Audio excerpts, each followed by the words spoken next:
ஆகாஷ்வாணி மாநில செய்திப்பிரிவு வழங்கும் செய்திச் சுடர். வணக்கம் நேயர்களே. இன்றைய செய்திச் சுடர் நிகழ்ச்சியில் மத்திய அரசின் பட்ஜெட்டில் அறிவிக்கப்பட்ட திட்டங்கள் மற்றும் அதன் பலன்கள் குறித்த கருத்துக்களை நம்முடன் பகிர்ந்து கொள்கிறார் பட்டய கணக்காளர் திருமதி புவனேஸ்வரி. வணக்கம் மேடம். வணக்கம் மேம். மத்திய நிதியமைச்சர் நிர்மலா சீதாராமன் தாக்கல் செய்த பட்ஜெட் மீதான உங்களுடைய பார்வை என்ன மேம்? ஏன்னா பட்ஜெட் பத்தி நிறைய பேர் நிறைய கருத்துக்களை சொல்லிக்கிட்டே வராங்க. இது ஒரு வளர்ச்சிக்கான பட்ஜெட் அப்படின்ற மாதிரிலாம் சொல்லிட்டு இருக்காங்க. ஆஸ் அ ஆடிட்டர் உங்களுடைய கருத்து என்ன மேம்? நம்ம இந்த பட்ஜெட் 26-27 அப்படிங்கிறது என்னுடைய பார்வையில் எப்படி இருக்குது அப்படின்னு பார்த்தீங்கன்னா, ஒரு பக்கம் நம்ம நாட்டினுடைய வளர்ச்சி, அதே சமயம் இன்னொரு சைடு நம்மளுடைய ஃபினான்ஷியல் கண்ட்ரோல், இது ரெண்டையும் பேலன்ஸ் பண்ண வகையில் கொடுக்கப்பட்ட ஒரு பட்ஜெட்டாக நான் பார்க்குறேன். அதே போல் நம்ம நாட்டினுடைய உள்கட்டமைப்பு, இன்ஃப்ராஸ்ட்ரக்சர், எம்எஸ்எம்இ, அந்த micro and small medium enterprises சொல்லக்கூடிய அந்த என்டிட்டிஸு, கிரீன் எனர்ஜி, இதோடு சேர்த்து சோஷியல் வெல்ஃபேர் ஸ்கீம்ஸ், இதையும் இந்த பட்ஜெட்டில் நிறைய கொடுத்துருக்காங்க. இந்த பட்ஜெட்டில் அடிக்கடி நம்ம கேட்ட ஒரு வார்த்தை ஈஸ் ஆஃப் டூயிங் பிஸ்னஸ் அப்படின்னு சொல்லுவோம். இது எதை இதில் கான்சன்ட்ரேட் பண்ணியிருக்காங்க அப்படின்னா, ஒரு பக்கம் சிம்பிளிஃபைடு டாக்ஸேஷன் ஸ்ட்ரக்சர், இன்னொரு பக்கம் டிஜிட்டல் டிரான்ஸ்ஃபர்மேஷன், இது ரெண்டையும் இதில் மையப்படுத்தின மாதிரி ஒரு பட்ஜெட் நமக்கு கொடுத்துருக்காங்க. ஸோ இதில் அக்ரிகல்ச்சரல் செக்டார், பெண்கள் மற்றும் இளைஞர்களை மையப்படுத்திய ஒரு ஸ்டார்ட் அப் இந்தியா ஸ்கீம்ஸு, இதோட க்ரோத்தை டார்கெட் பண்ண மாதிரி நம்ம இதை பார்க்கலாம். ஸோ மொத்தத்தில் ஒரு லாங் டேர்ம் ஃபினான்ஷியல் ஸ்டெபிலிட்டிக்கான ஒரு அடித்தளம் இந்த பட்ஜெட்டில் அமைச்சு கொடுத்துருக்காங்க. நம்ம இந்தியாவில் எல்லாருமே பிஸ்னஸ் பண்ணுறதுக்கு வரலாம் அப்படின்ற மாதிரி சொல்லிட்டு தான் இருக்காங்க. இந்தியா நீங்கள் பயன்படுத்திக்கோங்க, இங்கே இருக்கிற திறமைகளையும் சரி, இங்கே இருக்கிற மூலதனங்களை, அந்த மாதிரி விஷயங்களையும் பயன்படுத்திக்கோங்க அப்படின்ற மாதிரி சொல்லிட்டு தான் இருக்காங்க. ஸோ இந்த மாதிரியான ஒரு சில விஷயங்கள், ஈஸ் ஆஃப் டூயிங் பிஸ்னஸ் அப்படின்னு நீங்கள் சொன்னீங்க இல்லையா, அதெல்லாம் பார்த்தீங்கன்னா இன்னும் நமக்கான மூலதனத்தை அதிகரிக்கும்னு சொல்லலாமா? கண்டிப்பாக. ஏன்னா ஒரு ப்ரொசீஜரை எந்த அளவுக்கு என்னால் ஈஸியாக பண்ண முடியும் அப்படின்னும் போது அந்த ப்ராசஸ் இந்த இடத்துல ரொம்ப சுலபமாக முடிகிற வகையில் இருக்குது. இதுக்கு முன்னாடி மேனுவல் இன்டரப்ஷன் இருந்த ஒரு எல்லா இடத்துலையுமே இன்றைக்கி டிஜிட்டல் இன்டர்ஃபேஸ் கொண்டு வந்திருக்காங்க. ஸோ ஒரு பர்டிகுலர் விஷயத்தை செய்யக்கூடிய காலகட்டம், அந்த டைம் அப்படிங்கிறது இந்த இடத்துல ரொம்ப கம்மியாக இருக்குது. அப்போ இது நமக்கு அடுத்த கட்ட வளர்ச்சிக்கு இது நம்மளை கண்டிப்பாக எடுத்துகிட்டு போகும். நிச்சயமாக டிஜிட்டல் மயமானதுனால நிறைய விஷயங்கள் ரொம்ப சுலபமாயிட்டு இருக்கு அப்படின்னு தான் சொல்ல முடியும். இப்போது இந்த பட்ஜெட்டில் பார்த்தீங்கன்னா 3 முக்கிய கடமைகள் அப்படின்றத மத்திய அமைச்சர் மென்ஷன் பண்ணியிருக்கிறாங்க. அதனுடைய வெளிப்பாடு அப்படின்னா எதெல்லாம் சொல்லலாம் மேம்? நம்ம நாட்டினுடைய ஒரு லாங் டேர்ம் க்ரோத்தை ஃபோக்கஸ் பண்ணின ஒரு பட்ஜெட் இந்த 3 பாயிண்ட். அதில் பொருளாதார வளர்ச்சி, சமூக நீதி மற்றும் நிதி ஒழுங்கு, இது எல்லாத்தையும் பேலன்ஸ் பண்ணுற மாதிரி ஒரு எஃபர்ட் இதில் நம்ம பார்க்கலாம். ஸோ நம்ம விக்ஷித் பாரத் 2047 அப்படிங்கிற டார்கெட்டை இந்த ஒரு ஸ்ட்ராட்டஜியில் நம்மளால் ஈஸியாக அச்சீவ் பண்ண முடியும் அப்படிங்கிறது நம்மளால் கண்கூடாக பார்க்கலாம். ஸோ இதில் மக்கள் நலன், முதலீட்டு வளர்ச்சி, அதுபோக நிர்வாக வெளிப்படைத்தன்மை, இதையும் நம்ம கான்சன்ட்ரேட் பண்ணியிருக்கோம். நிச்சயமா இந்த பட்ஜெட் உரையில பாத்தீங்கன்னா கடந்த ஆண்டு மேற்கொள்ளப்பட்ட சீர்திருத்தங்கள் பற்றியும் அமைச்சர் குறிப்பிட்டிருந்தாங்க. அது பட்ஜெட்டுக்கு பெருமளவு உதவுச்சு அப்படின்னு சொல்லியிருந்தாங்க. எந்த மாதிரி எல்லாம் உதவிச்சு? இப்போ லாஸ்ட் இயர் கொடுத்த பட்ஜெட்டில் பார்த்தீங்கன்னா நமக்கு அந்த சிம்பிளிஃபிகேஷன் அதுலேயும் சொல்லியிருந்தாங்க. அதே போல் டிஜிட்டல் டிரான்ஸ்ஃபர்மேஷன் அதுவும் அதில் இருந்தது.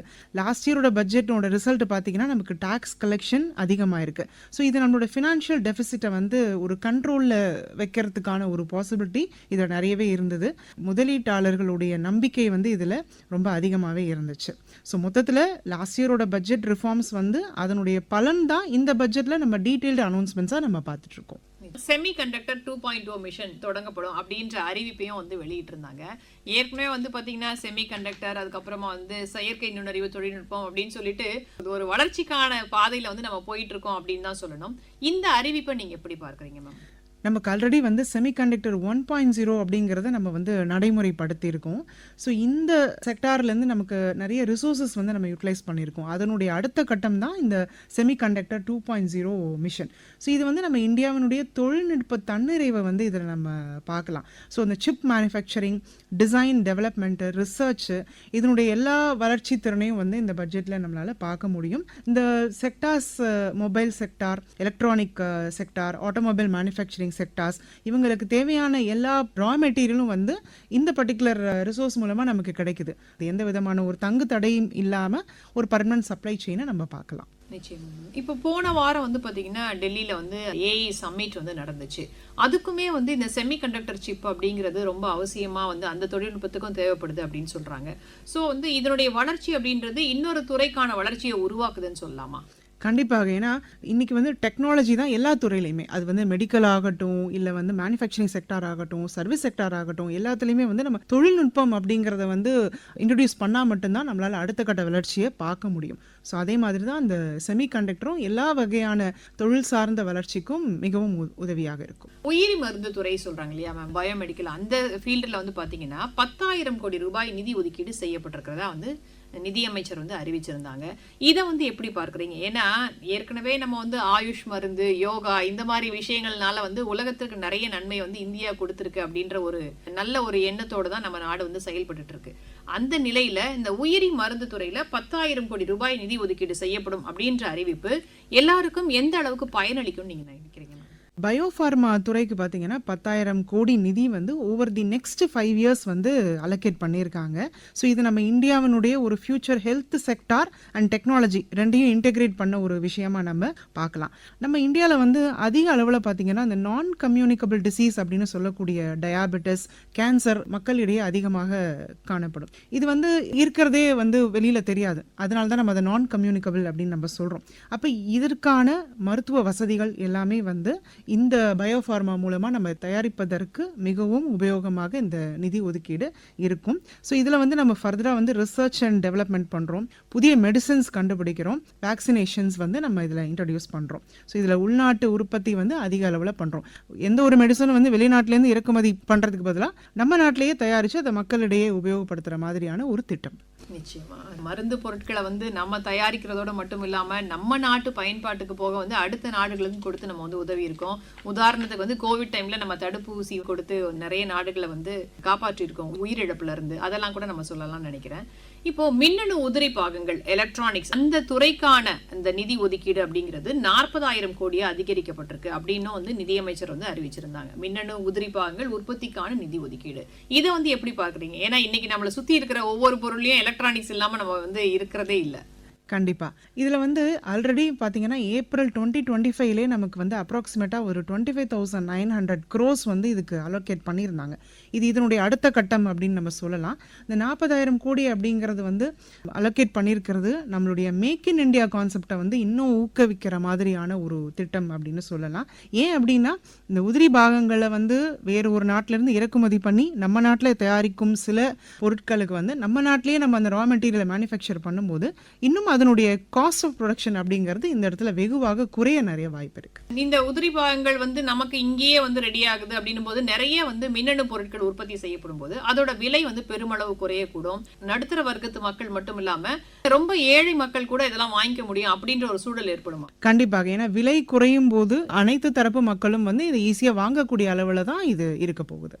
ஒடிஷா, ஆந்திரா, கேரளா மற்றும் தமிழகத்துல அரிய வகை கனிமங்கள் வழித்தடம் அமைக்கப்படும் அப்படின்ற ஒரு அறிவிப்பையும் வந்து நிதியமைச்சர் வந்து வெளியிட்டிருந்தாங்க. இந்த அறிவிப்பு வந்து பாத்தீங்கன்னா என்ன மாதிரியான வாய்ப்புகளை உருவாக்கும் அப்படின்ற எதிர்பார்ப்பு ஏற்பட்டிருக்கு மேம்? இந்த ஸ்கீம் பார்த்தீங்கன்னா ஆல்ரெடி நவம்பர் 2025 இதை ஸ்டார்ட் பண்ணாங்க. இதில் வந்து ஒடிசா, ஆந்திரா, கேரளா, அப்புறம் தமிழ்நாடு போன்ற இடங்களில் நம்ம ரேர் எர்த் மினரல்ஸ்னு சொல்லக்கூடிய அந்த அரிய வகை கனிமங்கள் நிறைய வந்து நமக்கு ரிசோர்ஸஸ் அவைலபிளாக இருக்குது. ஸோ இந்த வழித்தடத்தை இங்கே அமைக்கிறது மூலமாக நம்மளுடைய தொழில்துறை மாற்றத்துக்கு இது ஒரு பெரிய வகையில் வந்து உதவியாக இருக்கும். இதில் வந்து இனிமேல் அடுத்து மேற்கொள்ள போகிற சுரங்கப் பணிகள், சுத்திகரிப்பு மையங்கள், ஆராய்ச்சி மற்றும் உற்பத்திக்கான எல்லா ஃபண்டுமே இந்த ஸ்கீம்ல வந்து அலாட் பண்ணியிருக்காங்க. இப்போ நீங்க சொன்னீங்கல்ல மேம், இதுல வந்து காணப்படக்கூடிய அந்த சுரங்க பணிகள், அதுக்கப்புறம் ஆராய்ச்சி, இந்த சுத்திகரிப்பு பணிகள், இப்போ இது சார்ந்து நிறைய வேலை வாய்ப்புகள் இந்த மாநிலங்களில் உருவாகக்கூடிய வாய்ப்பு ஏற்பட்டிருக்கு அப்படின்னு சொல்லலாமா மேம்? கண்டிப்பாக. அதாவது நேர்முகம் மட்டும் இல்லாம மறைமுக வேலை வாய்ப்புகளும் இதனால வந்து அதிகமா இருக்கும். அதுக்கப்புறம் இன்னொரு அறிவிப்பை வந்து நம்ம பார்க்கிறோம். 3 வேதியியல் பூங்காக்கள் அமைக்கப்படும் அப்படின்ற அறிவிப்பு. முன்பே நம்ம குறிப்பிட்ட அரிய வகை கனிமங்கள் துறை பற்றி, அதுல நிறைய வேலை வாய்ப்புகள் உருவாகக்கூடிய ஒரு சூழல் ஏற்படுற மாதிரி இந்த வேதியியல் பூங்காக்கள் அமைக்கப்படக்கூடிய இடங்கள்லயும் வந்து நிறைய வேலை வாய்ப்புகள் உருவாக்கப்படும் அப்படின்ற ஒரு கருத்தும் வந்து நிலவுது மக்கள் கிட்ட. நீங்க எப்படி பார்க்கறீங்க? நிச்சயமா. இப்ப முதல்ல வந்து பாத்தீங்கன்னா நம்மளுடைய தொழில்துறை வளர்ச்சி, ரெண்டாவது வந்து இது எங்கெல்லாம் வந்து அமைய போகுதோ அந்த இடத்துல எல்லாம் நேரடி மற்றும் மறைமுக வேலை வாய்ப்பு வந்து ரொம்ப அதிகமாவே நம்ம பார்க்கலாம். எந்த ஒரு விஷயமும் வந்து நம்ம வந்து இம்போர்ட் டிபெண்டா இருந்தோம் சில வருடங்களுக்கு முன்ன வரைக்கும். அப்ப அதெல்லாம் வந்து இனி குறைஞ்சு நம்மளுடைய நாட்டிலேயே இதுக்கான உற்பத்திகள் வந்து அதிகமாக போகுது. இப்போ இந்த வேதியியல் பூங்காக்கள் அமைக்கப்படும் போது பாத்தீங்கன்னா அந்த இடங்களை சுற்றி அது சார்ந்த ஒரு வளர்ச்சிக்கான ஒரு வழிவகை ஏற்பட்டிருக்கு அப்படின்னு சொல்லலாமா மேம்? நிச்சயமாக. எந்த ஒரு இண்டஸ்ட்ரியும் ஒரு ஏரியாவில் டெவலப் ஆகும்போது அந்த இண்டஸ்ட்ரியை சுற்றி இருக்கிற இடங்களில் வந்து அத்தியாவசிய தேவைகள், பள்ளிகள், கல்லூரிகள், மருத்துவ வசதிகள் இதெல்லாம் சேர்ந்தே தான் அந்த இடத்துல டெவலப் ஆக போகுது. கடந்த 11 வருடங்கள்ல வந்து பாத்தீங்கன்னா கட்டமைப்பு துறைக்கு வந்து ரொம்ப முக்கியத்துவம் அளிக்கப்பட்டிருக்கு. நம்மை சுற்றியே வந்து எவ்வளவு வந்து வளர்ச்சி ஏற்பட்டிருக்கு அப்படிங்கிறத நம்ம பார்த்துக்கிட்டு தான் இருக்கோம். சாலைகள், எவ்வளவு மேம்பாலங்கள், ரயில் போக்குவரத்துக்கான அந்த தண்டவாளங்கள் அமைக்கப்பட்டிருக்கு அப்படின்ற மாதிரி விஷயங்களை நம்ம பார்த்துட்டு தான் இருக்கிறோம். அப்போ கட்டமைப்பு துறைக்கு கவனம் செலுத்தப்பட்டிருக்கு அப்படின்றத நம்ம வந்து உறுதி செய்யலாமா மேம்? நிச்சயமாக. இந்த மொத்த பட்ஜெட்லையுமே பார்த்தீங்கன்னா நம்மளுடைய அந்த கன்ஸ்ட்ரக்ஷன் செக்டாருக்கு வந்து ரொம்பவே இம்பார்ட்டன்ட் கொடுத்துருக்காங்க. ஏன் அப்படின்னா நமக்கு வந்து அதிவேக ரயில் வழித்தடங்கள் அந்த ப்ராஜெக்ட் வந்து வரப்போகுது. அடுத்தது 2ஆம் மற்றும் 3ஆம் நிலை நகரங்கள் அவங்களுடைய அந்த பேசிக் இன்ஃப்ராஸ்ட்ரக்சர் ஃபெசிலிட்டிஸை வந்து நம்ம இந்த பட்ஜெட்டில் வந்து அதிகமாக வந்து டெவலப் பண்ணக்கூடிய அளவுக்கு ஃபண்ட் வந்து அலோகேட் பண்ணியிருக்காங்க. 3வது விஷயம் வந்து நம்ம இப்போ எல்லாமே வந்து கிரீன் எனர்ஜியை நோக்கி போயிட்டு இருக்கோம். அந்த கிரீன் எனர்ஜியோட அந்த ஒரு இம்பார்ட்டன்ட் ரிசோர்சஸ் வந்து எல்லா இடத்துலையும் வந்து நமக்கு அவைலபிளாக இருக்கிறதுனால அதனுடைய வளர்ச்சியும் நம்ம பார்க்கலாம். ஸோ இது மொத்தத்தில் வந்து நீண்டகால பொருளாதார வளர்ச்சிக்கான ஒரு வலுவான உள்கட்டமைப்பு சேர்க்கக்கூடிய ஒரு பட்ஜெட்டாக வந்து நம்ம பார்க்கலாம். நிச்சயமா மேம். இப்போ நீங்க வந்து முன்பே வந்து குறிப்பிட்டீங்க பசுமை எரிசக்தி அந்த பயன்பாட்டை நோக்கி நம்ம பயணப்பட்டு இருக்கோம் அப்படின்னு சொல்லிட்டு. இப்போ பசுமை எரிசக்தி வந்து பாத்தீங்கன்னா நமக்கு வந்து எரிசக்தி தேவையை பூர்த்தி செய்யறதுல உதவுறதோட மட்டும் இல்லாம சுற்றுச்சூழல் பாதிப்புக்கும் வந்து ஒரு தீர்வு காணக்கூடிய வகையில இருக்கு அப்படின்னு கூட சொல்லலாம் நினைக்கிறேன். ஏன்னா பருவநிலை மாற்றம் இந்த மாதிரி பிரச்சனை இல்லாம கூட இப்போ வந்து உலக அளவுல வந்து எல்லாருமே எதிர்கொண்டுட்டு இருக்கக்கூடிய ஒரு சூழல் தான் இருக்கு. அப்போ இந்த பசுமை எரிசக்தி பயன்பாடு அப்படிங்கிறது அதற்கு வந்து மாற்று ஏற்பாடா இருக்கும் அப்படின்னு கூட சொல்லலாம். அதற்கு இந்த பட்ஜெட்ல ஊக்கம் அளிக்கப்பட்டிருக்கு அப்படின்னு சொல்லலாமா மேம்? கண்டிப்பாக. இதுல வந்து நிறைய வந்து கிரீன் எனர்ஜியை ப்ரொமோட் பண்ணக்கூடிய வகையில் நிறைய ஃபண்ட் அலோகேஷன் இதில் வந்து பண்ணியிருக்காங்க. ஒரு உதாரணத்துக்கு சொல்லணும் அப்படின்னா சோலார் பேனல் நம்ம சொல்லலாம். இங்கெல்லாம் வந்து நம்ம வந்து எலக்ட்ரிசிட்டி அவாய்ட் பண்ணிட்டு சோலார் யூஸ் பண்ண வேண்டிய காலகட்டங்கள் இப்போ வந்துட்டு இருக்கு நிறையா. ஸோ அதை வந்து ப்ரொமோட் பண்ணுறதுக்கான அனைத்து வகையான ஸ்கீம்ஸும் வந்து இதில் கொடுத்துருக்காங்க. நிச்சயமா. நீங்க சோலார் பேனல் குறிப்பிடும் போது முன்னாடிலாம் வந்து பார்த்தோம்னா நம்ம நிறைய இடத்துல வந்து அதை பார்த்ததில்லை. இப்போ வந்து பார்த்தோம்னா நிறைய இடங்கள்ல நிறைய வீடுகள்ல சோலார் பேனல் பயன்படுத்துற அந்த விஷயங்களை வந்து பார்க்கிறோம். அதற்கு மானியம் கூட வழங்கப்படுது அப்படின்னும் போது மக்கள் அதை பயன்படுத்த ஆர்வமாகவும் இருக்கிறாங்க. இன்னொரு விஷயத்தையும் வந்து நம்ம அதில் பார்க்க முடியுது. என்னன்னா சோலார் பேனல் அமைக்கிறதுக்கு முன்னாடிலாம் வந்து அவங்க வீட்டு மொட்டை மாடியில் வந்து இடம் இருந்தால் மட்டும்தான் வந்து சோலார் பேனல் அமைக்க முடியுன்ற ஒரு சூழல்லாம் இருந்துச்சு. இப்போ ஆனால் அப்படி இல்லை. பால்கனியில் கொஞ்சம் இடம் இருந்தால் கூட நீங்கள் வந்து சோலார் பேனல் போட்டுக்க முடியும் அப்படின்ற அளவுக்கு டெக்னாலஜி வந்து அதிகமாயிருக்கு. அப்போ வந்து உங்களுக்கு தொழில்நுட்ப வளர்ச்சி அப்படின்ற ஒரு விஷயம் வந்து இந்த சோலார் பேனலோட பயன்பாட்டை வந்து அதிகரிச்சிருக்கு அப்படின்னு சொல்லலாம்னு நினைக்கிறேன். அதனால கூட இந்த சூரிய சக்தியோட பயன்பாடு அதிகரிச்சிருக்குன்னு சொல்லலாமா? கண்டிப்பாக. ஏன்னா முன்னாடிலாம் வந்து ஒரு சோலார் பிளான்ட் இன்ஸ்டால் பண்ணணும் அப்படின்னா அது ஏதோ ஒரு பெரிய ஒரு இண்டஸ்ட்ரியல் ப்ராஜெக்ட் அப்படின்ற மாதிரி மக்கள் மனசில் வந்து அது இருந்தது. பட் இப்போ அப்படி கிடையாது. இந்த ப்ராசஸ் எல்லாமே ரொம்ப சிம்பிளிஃபை ஆயிடுச்சு. நீங்கள் சொன்ன மாதிரி ஒரு சின்ன இடம் இருந்தால் கூட போதும், ஒரு 2 பேனல் போட்டால் கூட அது என்னுடைய வீட்டு உபயோகத்துக்கே வந்து அது ஒரு பெரிய அளவில் உதவியாக இருக்கும் அப்படிங்கிற மாதிரி கருத்து இப்போ பரவலாக இருக்குது. இப்போ சோலாரை பற்றின ஒரு அவேர்னஸ் வந்து எல்லார் மத்தியிலையும் பரவலாக இருக்குது. இதுக்கான மானியமும் கவர்மெண்ட்லேருந்து கொடுக்கறதுனால அதை நம்மளால ஈஸியாகவும் வாங்கி இன்ஸ்டால் பண்ணிக்க முடியுது. நிச்சயமா மேம். நீங்க முன்பே இன்னொரு விஷயமும் வந்து குறிப்பிட்டீங்க. நாடு முழுவதும் வந்து பாத்தீங்கன்னா 7 இடங்கள்ல அதிவேக ரயில் வழித்தடங்கள் ஏற்படுத்தப்படும் அப்படின்ற அறிவிப்பும் பட்ஜெட்ல வெளியிடப்பட்டது அப்படின்னு சொல்லி நீங்க சொன்னீங்க. இப்போ இதுல வந்து பாத்தீங்கன்னா 2 வழித்தடங்கள் சென்னைக்கு அப்படின்னும் போது அது எந்த அளவுக்கு வந்து நமக்கான முக்கியத்துவத்தை உணர்த்தி இருக்குன்னு நம்ம சொல்லலாம் மேம்? முதல்ல பார்த்தீங்கன்னா இது நம்ம மொத்த நாட்டினுடைய இன்ஃப்ராஸ்ட்ரக்சர் டெவலப்மெண்ட் அப்படின்னு சொல்லலாம். ஏன்னா வந்து இதில் பெருநகரங்கள் அப்படின்னு சொல்லக்கூடிய மும்பை, புனே, ஹைதராபாத், பெங்களூர், டெல்லி, வாரணாசி, சிலிகுரி, அப்புறம் நம்ம சென்னை இதையும் சேர்த்து தான் இந்த 7 அதிவேக ரயில் தடங்கள் வந்து அமைய போகுது. இப்போ இந்த ஒரு இன்ஃப்ராஸ்ட்ரக்சர் டெவலப்மெண்ட்னால பார்த்தீங்கன்னா ஒரு நகரங்களுக்கிடையே ஆன அந்த பயண நேரங்கள் வந்து மிகவும் குறையும். அப்போ மக்கள் ஒரு இடத்துலேருந்து இன்னொரு இடத்துக்கு போகிறது அப்படிங்கிறது வந்து முன்னாடி வந்து ஒரு ரொம்ப நேரம் எடுக்கும்போது இந்த மாதிரி ஒரு அதிவேக ரயில் தடங்கள் யூஸ் பண்ணும்போது ரொம்ப குறைந்த நேரத்திலே அவங்களால பயணப்பட முடியும். அதே மாதிரி இந்த ரயில் தடங்கள் அனைத்துலேயுமே வந்து நம்ம வந்து க்ரீன் எனர்ஜியை வந்து யூஸ் பண்ணுறதை வந்து முன் வைக்கணும். அப்படி இருக்கும்போது நம்மளுடைய சுற்றுச்சூழலும் இந்த இடத்துல சமநிலைப்படும். மத்திய பட்ஜெட்ல தமிழகத்திற்கான திட்டங்கள் குறித்து பேசிட்டு இருக்கோம் மேடம். இன்னும் தொடர்ந்து பேசலாம்.